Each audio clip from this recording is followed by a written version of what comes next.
¿Qué está pasando en la ciudad de Quito? La respuesta a esa pregunta debe venir desde la ciencia, desde la academia, no desde los rumores. El número de contagios en la capital de la República ha crecido considerablemente y la capacidad hospitalaria se encuentra muy cerca del tope. ¿Qué es lo que indican los estudios realizados por los científicos?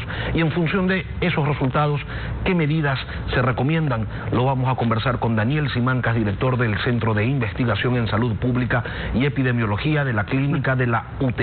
Doctor Simancas, muy buenos días. Buenos días, Lenin, gracias por la invitación. Bueno, empecemos por lo básico. ¿Cuál es la razón del incremento en el número de contagios en la capital de la República, doctor? Mira, es muy sencillo. Mientras más se movilice las personas, el virus se moviliza en las personas, no en los vehículos ni en ningún automóvil. Se moviliza en las personas. Si tú liberas las restricciones en las personas, vas a tener un mayor número de casos, mayor número de hospitalizados y un mayor número de muertes. Pero observamos que hay un mayor número de contagios, que los hospitales están casi a tope y sin embargo el ministro de Salud señala que todo está bajo control. Hay una contradicción allí, ¿no? Hay una contradicción lamentable, estimado Lenin, porque se da la falsa sensación a las personas de que está controlado el tema, de que pueden salir normalmente, reintegrarse, tener reuniones. Se ha visto ya que están teniendo festejos del fin de año, reuniones familiares. Lo del Día de la Madre fue terrible. El tema de manifestaciones también fue algo que ha agravado. No estamos en contra de las manifestaciones, pero no es el momento de tomar medidas que podrían alterar a la población. Entonces hay un dualismo ahí entre lo que pasa en realidad en los hospitales, que los médicos están denunciando, y lo que dice la autoridad sanitaria, que no corresponde a la realidad, relaja a las personas, y eso es lo que nos está haciendo daño, estimado Lenin. Cuando en Guayaquil la crisis 2 golpeaba con todo, en la capital de la República se tomaban medidas de restricción a la movilidad, incluso más rígidas que aquellas que habían sido dispuestas por el COE nacional. ¿A qué responde, doctor, entonces, la situación crítica que se está viviendo hoy? Sí, eso fue una ventaja indudablemente para la capital, porque los casos importados fueron primero en Guayaquil. Se demoraron 2 semanas en tomar la decisión de que ya había transmisión comunitaria sostenida del virus, es decir, que no se sabía cómo se contagiaba la gente. Y en la capital eso permitió tener las restricciones y que esta curva sea más alargada, no aplanada. Y eso ha provocado el menor número de muertes que estamos teniendo hoy, pero lamentablemente al relajar las medidas podemos tener un pico no tan importante como el de Guayaquil, porque fue catastrófico. Los datos sugieren un exceso de mortalidad de entre 18.000 y 20.000 muertos, que no coincide con las cifras, y eso es lo que estamos alertando, que no queremos que pase en la capital. El costo de un pico pronunciado, explosivo, es el número incremental de muertes prevenibles que se producen en la población. Hablemos sobre ese estudio que realizó la UTE y que prevé que para la primera semana de julio la capital tendría un nuevo pico de contagios, más pacientes, una necesidad mayor de unidades de cuidados intensivos. Pero cuando se habla de este pico que podría darse la primera semana de julio, doctor, ¿de qué estamos hablando? Porque una cosa es que falten 5 camas, otra cosa es que falten 500 o 5.000. ¿Qué tan grave podría ser la situación que se ha previsto? Mira, el estudio es un estudio en colaboración con la Universidad Autónoma de Madrid, la Universidad de Loja y la UTE, y pronosticamos el brote que hubo en Quito la segunda semana de mayo, que lo vinimos alertando cuando se tomó la decisión del semáforo, y luego estamos pronosticando un rebrote para la primera semana de julio, que ya está empezando en estos días a crecer. Entonces veremos una curva que se hace un pico en la primera semana de julio, y podemos estar pensando en que podría aumentarse en un 30, 40 y hasta en un 50% el número de casos, hasta llegar a un pico la primera semana de julio, ya con las unidades de terapia intensiva saturadas.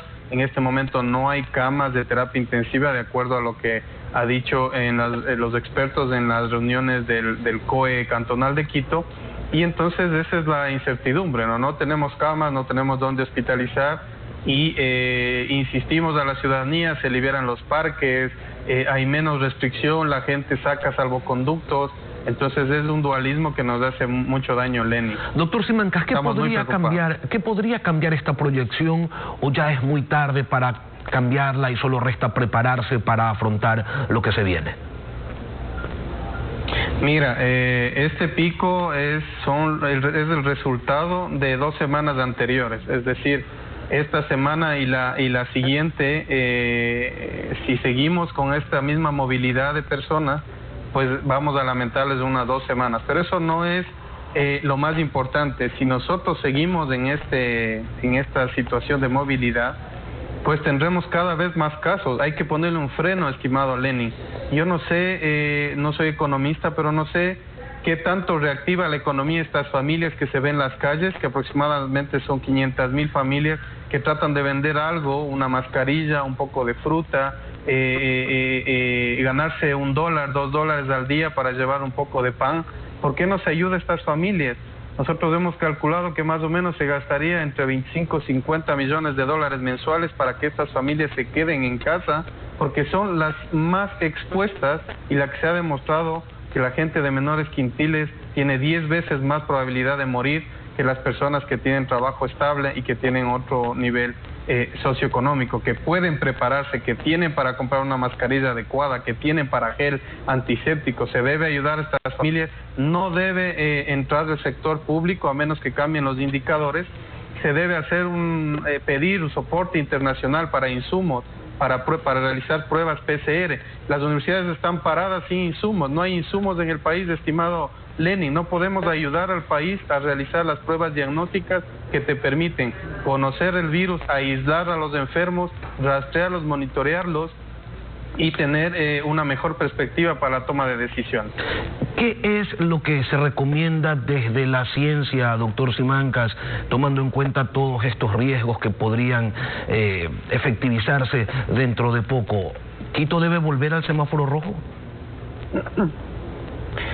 Mira, yo en el semáforo ya no creo porque han cambiado antes que era rojo las restricciones, le pusieron amarillo, están cambiando los colores en el medio. Nosotros sugerimos un rojo modificado, entendieron un amarillo modificado. Entonces lo que estamos pidiendo es que se analice cada decisión que se tome con respecto a la movilidad. No se ha cumplido ese 30% de aforo ni en los restaurantes. Debe haber más control, se debe ver qué empresas pueden salir.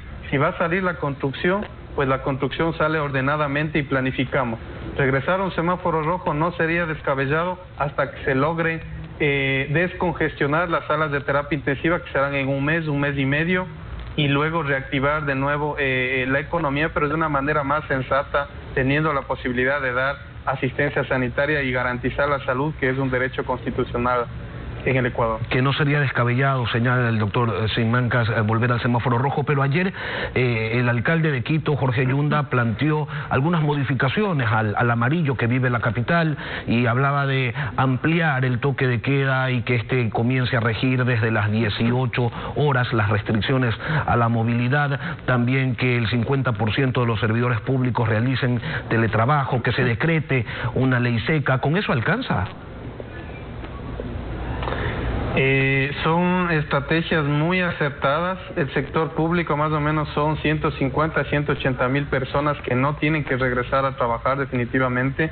Lo que me está faltando es el tema de las familias pobres, que se debe hacer un levantamiento de información de estas familias que no tienen empleos formales, entregarles canastillas, mascarillas y que esta gente se quede en casa, porque es la gente que está saliendo con sus familias, exponiéndose, y si multiplicamos esas familias por sus familiares o los contactos, pues ahí tenemos que el virus está saltando entre esta población, que es la que más probablemente se enferme y llegue a morir, ¿no? Una última cosa, doctor Simancas, ¿qué información tienen ustedes sobre Guayaquil? Se habla de que tendría que ocurrir una segunda ola, que tendría que venir un rebrote, pero de la información oficial que se genera se nos dice que casi que la situación está controlada en esta ciudad. Mira, Guayaquil no es un ejemplo de nada, es terrible el manejo que se dio de Guayaquil, hay un exceso de mortalidad increíble. Si se logra demostrar eso, que es muy improbable, pero este exceso de mortalidad, el costo de 20,000 familias destrozadas, no puede ser ejemplo de nada ni nacional ni internacionalmente. Si se abren los transportes interprovinciales, si es que se abren los vuelos, estamos viendo que los vuelos ya están llevando gente contagiada, probablemente se dé un nuevo rebrote en Guayaquil y tienen que estar preparados nuevamente para soportar eso, y no, el sistema de salud ecuatoriano no tiene tanta capacidad para soportar. Tenemos que transparentar las cifras, decirle a la población que no tenemos un sistema sanitario adecuado para enfrentar brotes, inclusive brotes pequeños, ¿no? Daniel Simancas, el doctor Daniel Simancas, gracias por estar en contacto directo. Gracias, Denis. Bueno, nos vamos a una pausa y regresamos.